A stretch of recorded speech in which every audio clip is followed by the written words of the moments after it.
حافظہ پختہ ہونا چاہیے، کمزور نہیں پختہ ہونا چاہیے، اخلاق میں وہ بہت ہی اونچے درجے کا مالک ہونا چاہیے، 3 چیزیں ہونی چاہیے، 2 چیزیں نہیں ہونی چاہیے، یعنی مطلب یہ ہے کہ شاذ نہ ہو، وہ بہت مضبوط جو راوی ہیں، کمزور راوی آ کے ٹکراتا ہے تو کمزور راوی کو کہتے ہیں ضعیف روایت، علت نہ ہو، چھپے ہوئے بیماریاں نہ ہو۔ اس کا ذکر سورہ حجرات نمبر 49 آیت نمبر 6 میں اللہ سبحانہ وتعالیٰ نے ارشاد فرمایا، قرآن مجید پر صحیح تدبر کرتے تو انکار حدیث میں مبتلا ہو کر جہنم رسید نہ ہوتے۔ اللہ حفاظت فرمائے ہمیں ایسے فتنے سے۔ اور ایک سوال جو جنرلی یہ کرتے ہیں کہ ہم لوگ وہ حدیث نہیں مانتے ہیں جو قرآن مجید سے ٹکرا جائے، جو قرآن مجید میں ہے صرف وہی مانتے ہیں، جو حدیث ہے وہ ہم لوگ مانتے نہیں، یا تو عقل سے ٹکرا جائے۔ اگر عقل کی بنیاد پر چلنا ہے تو پھر شریعت بھیجنے کا مقصد کیا تھا؟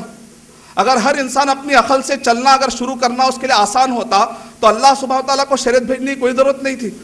اللہ تعالیٰ کیا چاہتے ہیں، اللہ تعالیٰ کیا نہیں چاہتے معلوم کرنے کے لیے شریعت کا راستہ ہونا ضروری ہے۔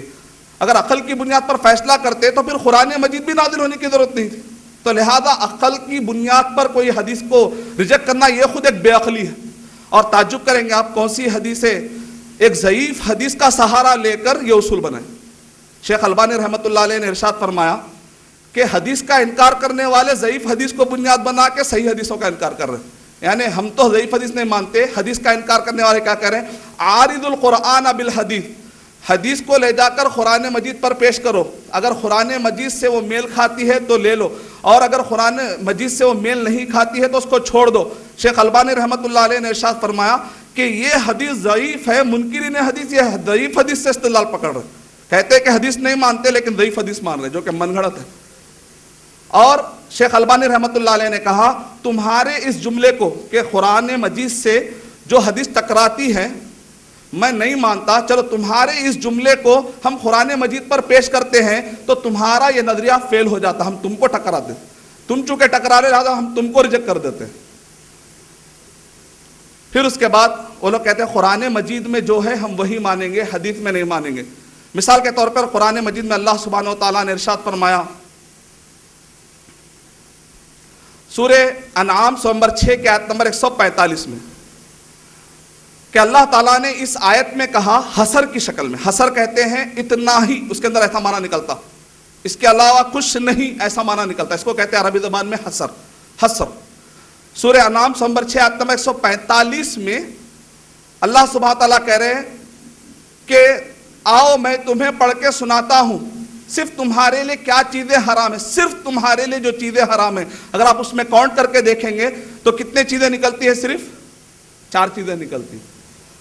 اگر ایک آدمی کہتا ہے کہ میں حدیث کو نہیں مانتا جبکہ نبی اکرم صلی اللہ علیہ وسلم نے احادیث میں ارشاد فرمایا پنجے سے حملہ کرنے والے ایسے پرندے، کونچلی سے حملہ کر کے ذبح کر کے کھانے والے ایسے جانور، ان سب کو بھی نبی اکرم صلی اللہ علیہ وسلم نے حدیث میں حرام کہا کہ یہ حرام ہے۔ اگر ایک آدمی کہے گا میں صرف قرآن مجید کو مانتا ہوں حدیث کو نہیں مانتا ہوں، تو جانتے آپ کیا ہو جائے گا؟ پورا مسلمان جو بھی مینو سسٹم ہے جا کے جو روزانہ ہوٹل میں کھا رہے ہیں بالکل چینج ہو جائے گا۔ ایک مرتبہ ایک پہلوانوں کی ٹیم تھی، وہ بیٹھے ہوئے تھے، انہوں نے کہا ارشد بھائی آپ کیا بہت احترام کرتے ہیں، ہم آپ ٹی وی پہ آتے سو باتیں، لیکن آپ حدیث کی بات مت کریے کیونکہ حدیث کو ہم لوگ نہیں مانتے، صرف قرآن مجید کو مانتے ہیں۔ آپ کا احترام کرتے ہیں، آپ صرف قرآن مجید سے بات کریے، آپ حدیث درمیان میں مت لائیے کیونکہ ہم حدیث کو نہیں مانتے۔ میں نے کہا آپ کی مرضی، لیکن ایک جملہ کہتا ہوں اس پہ آپ غور کیجئے، کل سے آپ کا مینو سسٹم بدل جائے گا، کھانے پینے کا جو بھی سسٹم ہے پورا بدل جائے گا۔ کل سے آپ کلیجی نہیں کھا سکتے، کل سے آپ تلی نہیں کھا سکتے، آپ کل سے آپ کو مچھلی بھی نہیں کھانا پڑے گا۔ کہا کہ ارے ایسا کیسا بھائی، مچھلی نے حرام؟ اللہ تعالیٰ نے قرآن مجید میں ارشاد فرمایا حرمت علیکم المیتۃ والدم، سورہ مائدہ نمبر 5 آیت نمبر 3 کہ تمہارے لیے میتہ مردار اور تمہارے لیے خون حرام کر دیا گیا ہے۔ اب میتہ مردار حرام کا مطلب یہ نکلا مچھلی کو لا کے اگر آپ سونے کی چھری سے بھی ذبح کرے تو اسلامی اعتبار سے تو ذبح ہونے والی ہے ہی نہیں۔ مطلب کیا نکلا؟ مچھلی گئی، کام ہاتھ سے گئی مچھلی۔ پھر اس کے بعد دم، اللہ تعالیٰ نے قرآن مجید میں کہا کہ تمہارے لیے دم، خون تمہارے لیے حرام ہے، تم خون کا کوئی حصہ نہیں لے سکتے۔ نبی اکرم صلی اللہ علیہ وسلم، ہم کہتے ہیں مسند احمد بن حنبل، اس حدیث کے اندر نبی اکرم صلی اللہ علیہ وسلم کا جملہ کیا ملتا؟ احلت لنا میتتان، والدمان، اس میں آپ نے فرمایا کہ ہمارے لیے حدیث مانیں گے تو حدیث میں فیسلٹی ہے، حدیث نہیں مانیں گے تو فیسلٹی نہیں ہے. مچھلی گئی کام سے، تلی گئی، کلیجی گئی، بڑا تکلیف ہی، بڑا افسوس ہوا، آپ کا مینو سسٹم پورا چینج ہو رہا. ہاں البتہ آپ گدھا کھا سکتے، بچھو کھا سکتے، چائنیز پورے فوڈ کھا سکتے آپ. کیوں؟ اس لیے کہ اللہ تعالیٰ قرآن مجید میں اللہ نے کہا 4 چیزیں حرام ہیں. تم حدیث کو مانتے ہی نہیں ہے، کوچلی والی حدیث نہیں مانتے، تم پنجے والی حدیث نہیں مانتی کیونکہ یہ قرآن سے ٹکراتی ہے. قرآن میں اللہ 4 بول رہی ہے، کہاں سے آ گیا اور زیادہ؟ تو مطلب کیا نکلا؟ تو جتنے بھی پرندے، خونخوار، شیر، ببر سب کھا لینا. مرغی نہیں کھا سکتے بیچارے، گئے کام سے. مچھلی نہیں کھا سکتے، تلی نہیں کھا سکتے، کلیجی نہیں کھا سکتے، اور کوئی اب ٹھیک ہے نہیں بھائی ذبح کیا بکرا تو کھا سکتے نا، وہ بھی نہیں کھا سکتے.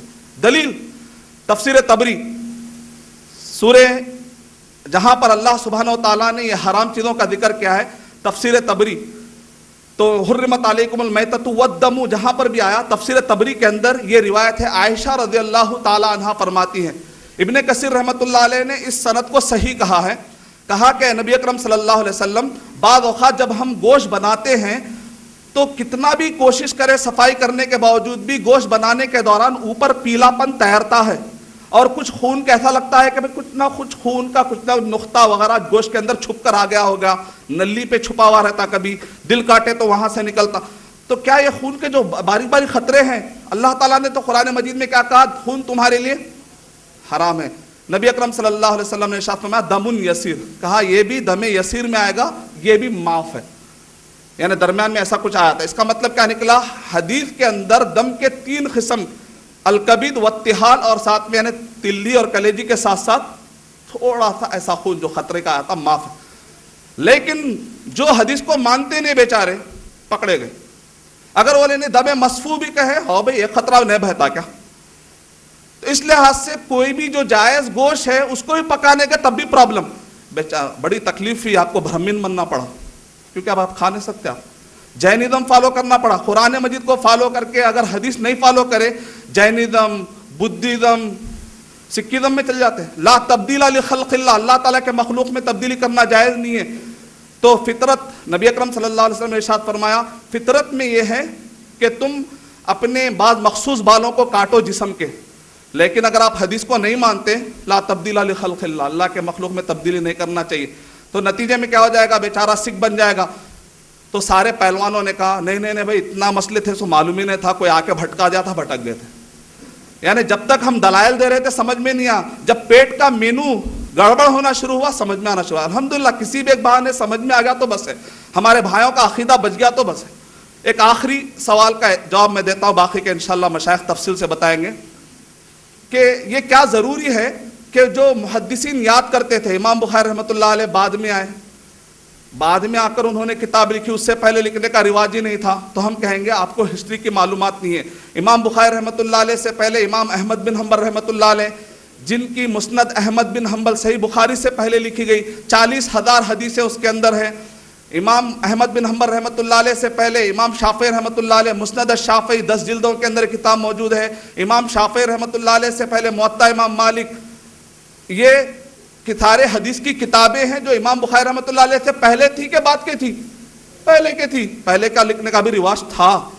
اور صحائف الصحابہ، میری ڈیٹیل میں اس پر CD ہے، محمد صلی اللہ علیہ وسلم سے گستاخی کا انجام اور محمد صلی اللہ علیہ وسلم رحمت سب کے لیے.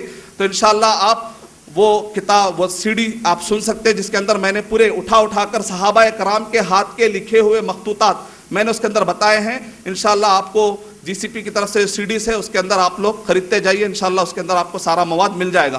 میں بھی مختصر بتلا رہا ہوں.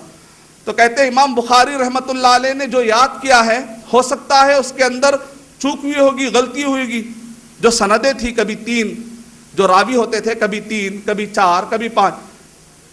تو میں آج یہاں پر ٹھہر کے امام بخاری رحمۃ اللہ علیہ تک کا میں آپ کو سلسلے سند سنا سکتا ہوں انشاءاللہ العزیز. اگر میں سنا سکتا ہوں آج میں، جو کہ آج کے دور میں ہمیں یاد کرنے کی کیپیسٹی بہت ہی کمزور ہے، تو امام بخاری و محدثین کے لیے کیا مشکل تھا اس زمانے میں یاد کرنے کے لیے. جو میں نے صحیح بخاری پڑھی ہے ڈاکٹر عبداللہ جولم حفظہ اللہ سے، ڈاکٹر عبداللہ جولم حفظہ اللہ نے یہ صحیح بخاری انہوں نے پڑھی عبد الواجد العمری رحمہ اللہ سے.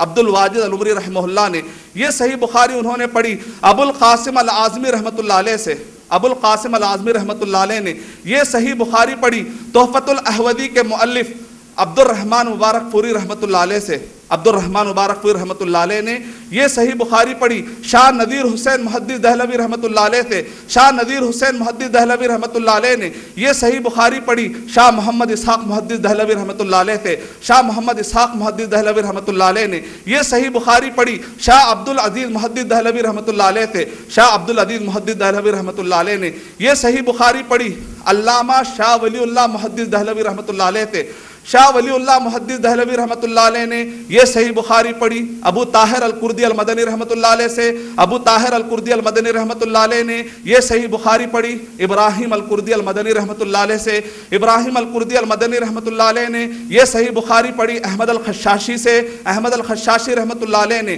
یہ صحیح بخاری پڑھی احمد الشناوی رحمۃ اللہ علیہ سے، احمد الشناوی رحمۃ اللہ علیہ نے یہ صحیح بخاری پڑھی امام رملی رحمۃ اللہ علیہ سے، امام رملی رحمۃ اللہ علیہ نے یہ صحیح بخاری پڑھی امام زکریا رحمۃ اللہ علیہ سے، امام زکریا رحمۃ اللہ علیہ نے یہ صحیح بخاری پڑھی حافظ ابن حجر الاسقلانی رحمۃ اللہ علیہ سے، حافظ ابن حجر اسقلانی رحمۃ اللہ علیہ نے صحیح بخاری پڑھی ابو اسحاق التنوخی رحمۃ اللہ علیہ سے، ابو اسحاق التنوخی رحمۃ اللہ علیہ نے یہ صحیح بخاری پڑھی ابو العباس الصالح رحمۃ اللہ علیہ سے، ابو العباس الصالح رحمۃ اللہ علیہ نے یہ صحیح بخاری پڑھی امام زبیدی رحمۃ اللہ علیہ سے، امام زبیدی رحمۃ اللہ علیہ نے صحیح بخاری پڑھی امام سجزی رحمۃ اللہ علیہ سے، امام سجزی رحمۃ اللہ علیہ نے صحیح بخاری پڑھی امام داؤدی رحمۃ اللہ علیہ سے، امام داؤدی رحمۃ اللہ علیہ نے صحیح بخاری پڑھی امام سرخسی رحمۃ اللہ علیہ سے، امام سرخسی رحمۃ اللہ علیہ کہتے ہیں کہ میں نے صحیح بخاری پڑھی امام فربری رحمۃ اللہ علیہ سے، امام فربری رحمۃ اللہ علیہ کہتے ہیں کہ میں نے صحیح بخاری ڈائریکٹ امام بخاری رحمۃ اللہ علیہ سے،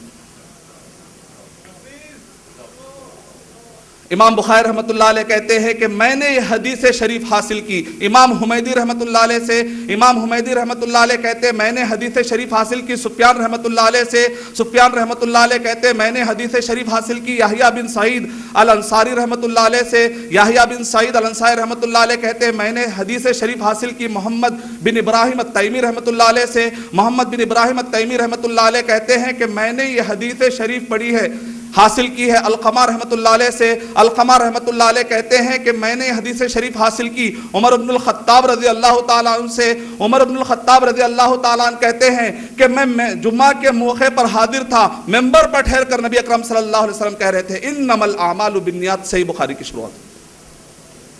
یہ اسٹیج سے لے کر وہ اسٹیج تک اگر میں ایک کمزور طالب علم جو آج کے اس دور کا 14 صدی کے بعد آ کر سنا سکتا ہوں، امام بخاری رحمۃ اللہ علیہ کے لیے کیا مشکل تھا، اعتراض میں بھی کچھ دم ہونا چاہیے۔ باقی کی محمد صلی اللہ علیہ وسلم ان کا بھی نسب میں نے محمد صلی اللہ علیہ وسلم رحمت سب کے لیے سب ڈیٹیل میں سنایا ہے، انشاءاللہ آپ دلچسپی کے لیے وہ سن سکتے ہیں۔ میں چاہتا ہوں کہ زیادہ ٹائم مشائخ کو ملے، میں اللہ تعالیٰ سے دعا کرتا ہوں کہ اللہ سبحانہ و تعالیٰ مجھے اور آپ سب کو سارے فتنوں سے بچائے۔ ربنا لا تزغ قلوبنا بعد اذ ہدیتنا وہب لنا من لدنک رحمہ انک انت الوہاب، آمین وآخر دعوانا الحمدللہ۔